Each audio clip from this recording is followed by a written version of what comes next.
মাদ্রাসার ছাত্র। আমি আলিম পর্যন্ত বাংলাদেশের একটা বড় মাদ্রাসা করেছি, জালামবাটি এনএস কামিল মাদ্রাসা। আলিয়ার মধ্যে যারা ভালো মাদ্রাসা, মানে নামাজ কালাম পড়ে ভালো আর কি, দরবারি মাদ্রাসা, শিবির করলে নাম কেটে দেয়, কারণ আলিয়া শুনলে অনেকে গাছ হয়ে যায় যেগুলো কাফের ফাঁসে। সুতরাং এখানে হলো এমন আলিয়া যেখানে সকাল সন্ধ্যা জিকির হয়, আলিম পর্যন্ত আমি সেখানে পড়ছি।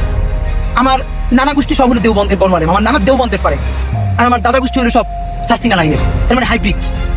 এবং আমার পুরো আমার জেনারেশনের মধ্যে আমি হইলাম সব থেকে আলট্রা মডার্ন, হ্যাঁ, যারা আপনারা গালিগালাজ করেন। কিন্তু আমার অ্যাক্টিভিজমে আমার এই বন্ধুদেরকে আমি কোনোদিন টার্গেট অডিয়েন্স মনে করি না এবং করিও না, কারণ এরা যদি আপনার টার্গেট অডিয়েন্স হয় আপনি আপনার মাকসাদে পৌঁছতে পারবেন না।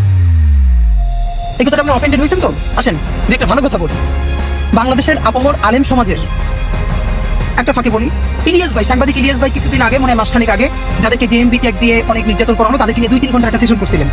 সেই সেশনে আমাকেও একটা সময় ডাকা হলো তখন, এবং জসিমউদ্দিন রহমানী হুজুর ওনারা তখন ওই সেশনে ছিলেন, মুফতি হারুনিজার হুজুর ওনারা ছিলেন। তো ওনাদের সামনে আমার জন্য এই কথা বলা খুব কঠিন, এরপর সাহস করে বলে ফেলছি।